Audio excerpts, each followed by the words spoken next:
नमस्कार दोस्तों, स्वागत है आपका मेरे चैनल पे। दोस्तों, जब भी हम इंडिया के मिलिट्री पावर की बात करते हैं तो दो तीन देशों के बाद में इंडिया का नाम आता है।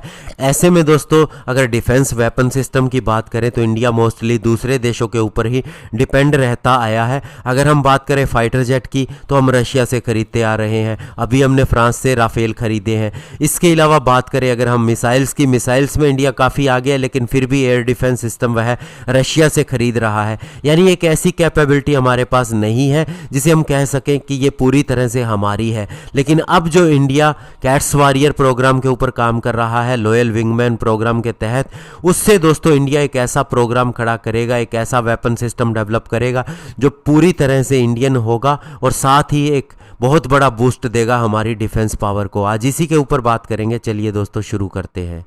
तो दोस्तों, कैट्स वॉरियर के जरिए इंडिया एक ऐसे प्रोग्राम के ऊपर काम कर रहा है जो न केवल दुश्मन के एयर डिफेंस सिस्टम को चकमा देगा, बल्कि दोस्तों उसे पूरी तरह से डिस्ट्रॉय कर देगा, वो भी डायरेक्टली, बिना किसी हमारे सैनिक के शामिल हुए। या फिर हम कह सकते हैं कि ये मैंड प्रोग्राम नहीं होगा, पूरी तरह से अनमैंड प्रोग्राम होगा, जिसके अंदर एक एयरक्राफ्ट भी होगा और पूरी एक टीम होगी जो डॉग फाइट के अंदर हिस्सा लेगी और ग्राउंड स्ट्राइक भी कर सकेगी।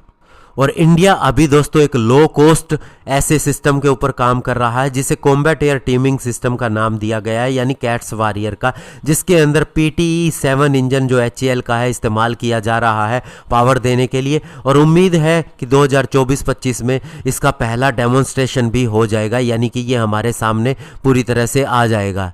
और इस प्रोग्राम के जरिए कैट्स वॉरियर को पेयर किया जाएगा एक पार्टनर, या फिर हम कहें कि एक मदरशिप के साथ में, जो कि एक तरह से फोर्स मल्टीप्लायर का काम करेगा और पूरी तरह से एडवांस कैपेबिलिटीज़ का प्रदर्शन करेगा।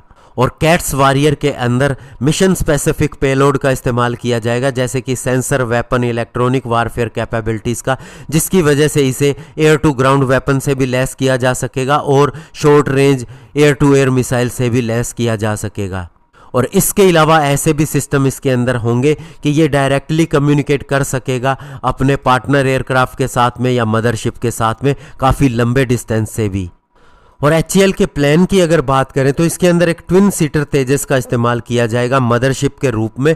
इसके अंदर एक ड्रोन स्टेशन ऑफिसर होगा जिसे रिमोट ड्रोन ऑपरेटर के तहत इक्विप किया जाएगा और यह कम्युनिकेशन भेजेगा कैट्स वॉरियर को, और इस तरह से इसकी कैपेबिलिटीज़ का इस्तेमाल अन्य ड्रोन के अगेंस्ट भी किया जा सकेगा। और सबसे बड़ी बात, इसके अंदर आर्टिफिशियल इंटेलिजेंस का भी इस्तेमाल किया जाएगा ताकि ये टारगेट को असेस कर सके, और साथ ही अगर तेजस जो मदरशिप है उसे अगर कोई खतरा हो, हालांकि उसे एस्कॉर्ट दिया जाएगा, फिर भी अगर दुश्मन की एयर डिफेंस और उसके फाइटर जेट अगर ज़्यादा हो जाते हैं तब भी उसे सुरक्षा दे सकेगा। तो ओवरऑल कहने का मतलब ये है कि इंडिया आर्टिफिशियल इंटेलिजेंस और ड्रोन्स दोनों का इस्तेमाल इस तरह से करेगा कि फ्यूचर के वारफेयर के अंदर जो चैलेंजेस आ रहे हैं और उनके अंदर जो नई ज़रूरत है उभरने की, उसके ऊपर इंडिया ने काम करना शुरू कर दिया है और अपनी कैपेबिलिटीज़ को वह उसी तरह से आगे की तरफ बढ़ाता जा रहा है।